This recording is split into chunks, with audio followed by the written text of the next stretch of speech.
Hello बच्चों, let's see this question. The question says the figure gives the potential energy function u of x for a system in which the particle is in one-dimensional motion.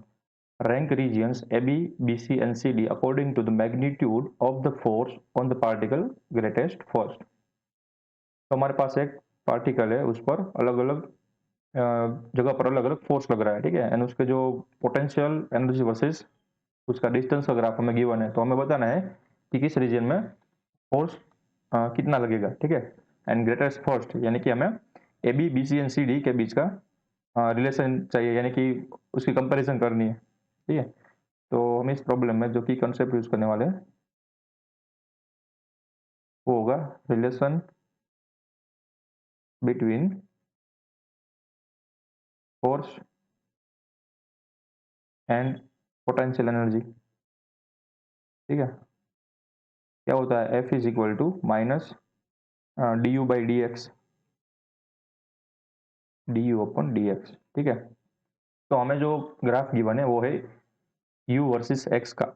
इसका मतलब अगर हम ये जो graph में से उसका स्लोप निकाल दे तो हमें du बाई डी एक्स की वैल्यू मिल जाएगी, ठीक है। तो यहाँ पर मैं लिख सकता हूँ ना कि जो हमारे पास ग्राफ है उसका जो स्लोप होगा, slope is equal to nothing but D U upon D X होता है स्लोप, ठीक है। या भी ऐसे भी लिख सकते हो डेल्टा यू अपन डेल्टा एक्स, राइट। तो फोर्स क्या होगा, फोर्स होगा नेगेटिव ऑफ दैट स्लोप, ठीक है। तो हमारे पास फोर्स की ऐसे वैल्यू निकल जाएगी, वो हम कंपेयर करने वाले। देखो ए एंड बी के रीजन में, यानी कि ये वाले रीजन में जो पोटेंशियल एनर्जी है वो डिक्रीज हो रही है, ठीक है, इस डायरेक्शन में आ रही है, ठीक है। तो उसका स्लोप क्या होगा, नेगेटिव होगा ना, डिक्रीज हो रही है। तो यहाँ पर लिख देता हूँ फॉर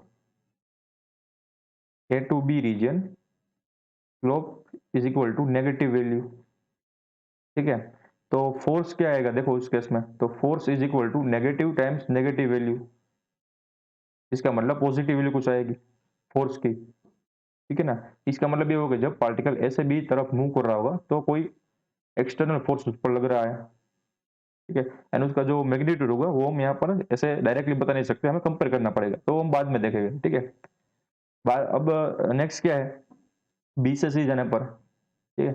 तो बी से सी जाने पर जो स्लोप की वैल्यू है वो जीरो है, क्योंकि वहां पर पोटेंशियल एनर्जी कॉन्स्टेंट रह रही है।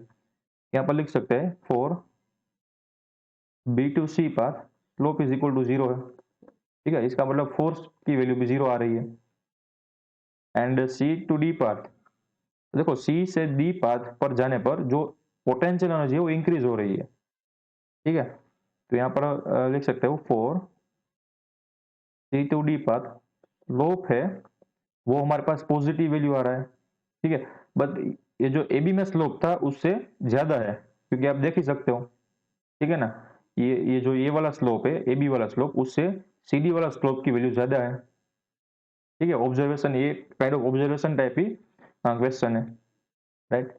तो जो है स्लोप सी डी पार्ट में है वो ज्यादा है, सबसे ज्यादा तीनों केस के मुकाबले।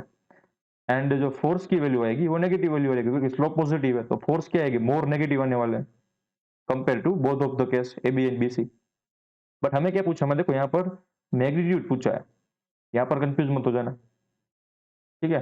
हमें सिर्फ पूछा है मैग्नीट्यूड, तो सबसे ज्यादा मैग्नीट्यूड होगा वो कौन से वाला फोर्स का होगा, ये वाला फोर्स का होगा, हायर मैग्नीट्यूड,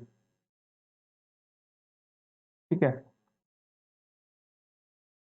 यहाँ पर डायरेक्शन की कोई बात नहीं लेनी है, राइट। इसलिए यहाँ पर कंफ्यूज मत होना, हमें सिर्फ मैग्नीट्यूड के बारे में कंपेयर करना है। तो मैग्नीट्यूड होगा वो सी डी पाथ में सबसे ज्यादा होगा, क्योंकि हमें ग्रेटेस्ट फोर्स बताना है, ठीक है।